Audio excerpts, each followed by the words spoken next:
Aduh, Ji. Sedih banget lihat berita-berita ya. Apalagi nih saudara-saudara kita yang lagi di daerah sekitar Semeru. Puluhan orang ini jadi korban.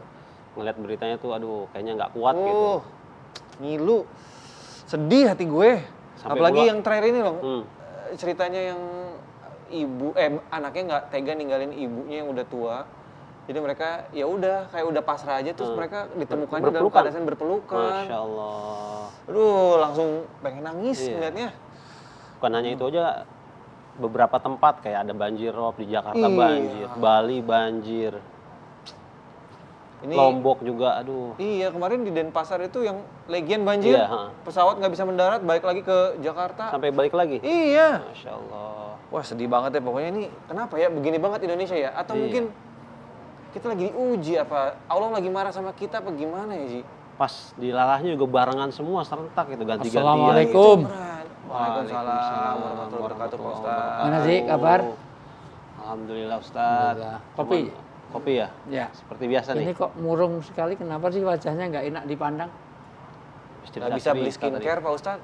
Aduh, kasihan banget. Kamu hari-hari itu hasil untuk apa? Tapi ngapain tadi ngomong-ngomongin marahnya Allah, Allah marah sekarang? Nah, itu Pak Ustaz. Ini kalau Pak Ustaz nyimak berita juga nih. Iya.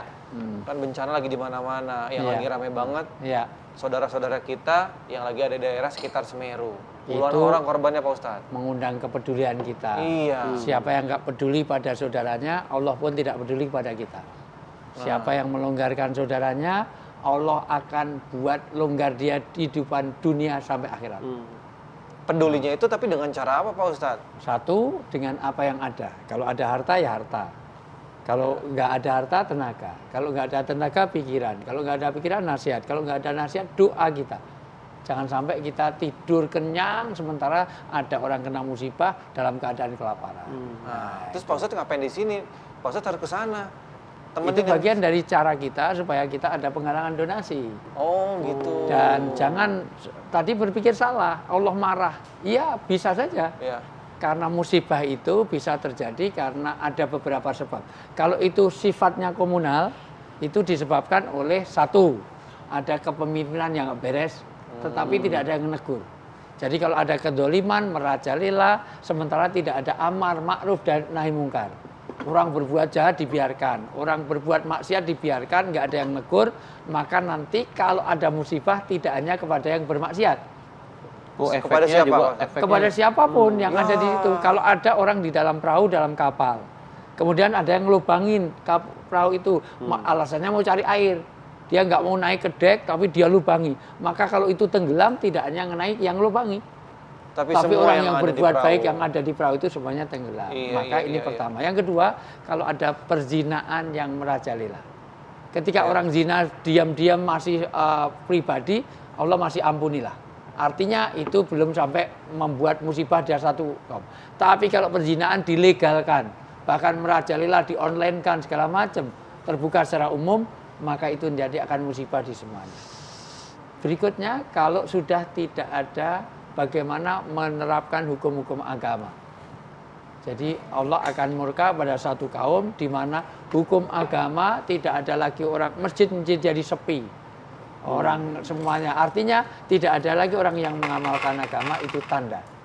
Makanya Allah bisa marah pada satu kaum. Tapi bisa juga secara pribadi. Karena mungkin lalai pada kesehatan, lalai kepada kebersihan, lalai itu nanti tegurannya pribadi.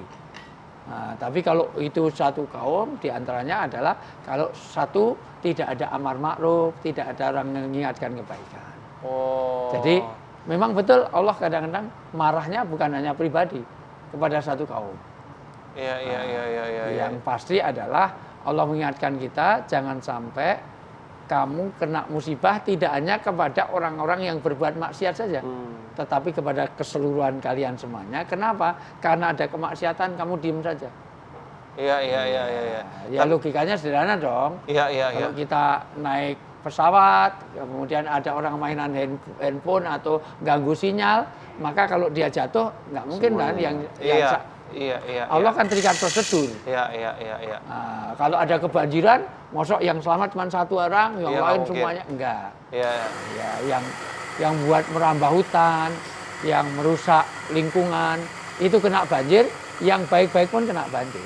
Iya. Nah itu tapi gimana ceritanya Pak Ustadz? Misalnya saya orang yang soleh gitu, tapi tidak sengaja berada di kapal yang salah yang ternyata tadi tenggelam itu. Makanya, gimana caranya supaya saya nggak salah pilih perahu? Tuntutannya ada dua. Kita tidak hanya cukup jadi orang soleh, tapi harus membuat orang lain, mengajak orang lain untuk berbuat soleh. Kita ini harus jadi orang baik dan mengajak orang lain untuk berbuat baik. Itu baru sama dengan setan. Setan itu jelek, setan itu jelek. Nah, setannya jangan ke saya Pak Ustadz. Ya, tangannya. Ya? Setan itu jelek dan mengajak kejelekan. Iya, betul. Jadi setan itu sudah sesat dan menyesatkan. Maka orang Islam tidak cukup jadi orang baik. Dia harus baik dan mengajak orang lain berbuat baik. Jadi dia produktif, dia proaktif. Tidak sekedar jadi orang baik. Kita jadi orang baik dan juga kita mengajak orang lain berbuat baik. Maka ngopi itu bukan sekedar bagaimana kita jadi orang baik, tapi mengobrolkan perihal-perihal iman supaya orang apa? Tidak saja yang kita berbuat baik, tapi yang lain juga ikut berbuat baik. Karena ja'al haq wa zaqal batil. Kalau ingin menghindarkan kebatilan, menghindarkan maksiatan, harus dihadirkan kebaikan. Jangan dikecam terus tapi tidak tahu yang terbaik. Artinya kita harus menghadirkan kebaikan karena nanti kayak gelas. Gelas ini sejauh mana kebaikan didatangkan, gelas ini sejauh mana nanti didatangkan kebaikan, maka sejauh itu kemaksiatan akan ini. Jadi kalau ini dikasih kebaikan terus, kemaksiatan nggak ada tempat. Nah, tapi kalau nggak ada kebaikan yang dihadirkan, penuh kemaksiatan. Nah, makanya kenapa di dalam surat Fusilat ayat 33, waman ahsanu qaulam mimman da'a ilallah. Tidak ada orang yang lebih baik kecuali orang yang mengajak menuju kebaikan. Nah, ini untuk menghindarkan apa? Musibah atau marahnya Allah di satu kaum. Masya Allah. Nah, tapi ngomong-ngomong ini nggak ada isinya. Belum lagi dibuatin Pak Ustadz. Nah, kononnya nih gini Pak Ustadz, katanya kalau Allah memberikan ujian dan musibah kepada seseorang atau mungkin kepada sekelompok orang gitu, konon katanya itu karena Allah itu mencintai hambanya. Iya. Idza ahabbaulahu qauman ibtalahum. Di dalam hadis riwayat Bukhari dan Muslim, tanda Allah mencintai satu kaum kalau dia diberi ibtila, diberi satu cobaan. Makanya saya selalu sampaikan beberapa kali di ngopi ini, di ngobrol perihal iman ini, bagaimana kadang-kadang Allah ingin lebur dosanya. Allah ingin supaya orang-orang ini ditinggikan derajat surga, maka dikasih. Makanya orang tahu emas kalau sudah ada ujian. Nah, dia harus disepuh dulu supaya kelihatan bahwa dia emas apa enggak. Nah, kalau kena bakaran kok jadi berubah, jangan-jangan cuma kuningan. Supaya dia tahu emas, apa dia perak, apa ini loyang, apa ini, akan ada ujian. Ujian itu untuk menunjukkan keimanan kita. Ujian itu untuk meninggikan derajat di surga. Ujian pada seseorang, tanda cintanya Allah. Maka jangan heran, Nabi itu kan orang baik. Tapi ujiannya luar biasa. Nah, apa hubungannya dengan musibah yang saat ini sedang banyak menimpa di daerah-daerah Indonesia, Pak Ustadz? Musibah satu kaum itu memberi faidah pada kaum yang lain. Kapan lagi kita nyalurkan donasi kalau nggak ada musibah? Maka itu menjadi kebaikan. Maka hasil dari kopi-kopi ini sebagian harus diberikan. Jangan semuanya terus diambil sendiri. Ada hak untuk orang-orang yang kena musibah. Ada orang-orang miskin gitu. Makanya kalau bisa 2,5% dari semua yang ditransfer, kan apalagi suami kerja, istri kerja. Suami masih di TV, istrinya juga sinetron, juga di radio, tiap pagi lagi. Ini siapa ngomongin siapa? Ada orang seperti itu. Ada Fauzi. Ada yang suaminya itu jadi host, tapi istrinya juga di radio tiap hari, di TV sinetron. Namanya siapa Pak Ustadz? Ada, inisialnya G. G. I-N-A. Itu ya, disebutin dong namanya, bukan inisial namanya, dibaca Gina. Ya kan saya bilang G. Istri saya itu Pak Ustadz. Iya. Jadi kalau suami istri kerja, maka ada kesempatan harus untuk apa? 2,5% kah atau berapapun untuk teman-teman di Semeru, untuk banjir di Lombok, untuk hal di Semat. Itu bagian dari cara Allah untuk meninggikan derajat orang lain. Jadi setiap musibah itu memberikan faedah kepada musibah yang lain. Artinya menjadi orang lain itu ini kesempatan untuk beramal. Iya. Jangan diem aja malah ya. Kalau gitu. Kita udah tahu ada musibah, Assalamualaikum. Waalaikumsalam, Pak Bu. Ustadz. Masya Allah. Udah Bang Ibu, Kinan. ibu, Ini kenapa? mohon maaf, boleh minta air putih? Oh, boleh. Duduk. Sini, kenapa? Di depan. Duduk dulu. Oh, sini. Lemes. Sini. Katanya Sini. tunggu anaknya kelamaan. Aduh, ada Di aja. kafe Duduk, Bu. itu Saya kan. ambilin air putih. Duduk. Iya, silakan. Saya tinggal ya, Bang Pak Ustadz, Kinan. boleh tolong temenin dulu, Pak Ustadz, saya ambilin air putih. Iya. Makasih, Bu. Iya. Ji, air putih, Ji. Aduh, ada aja.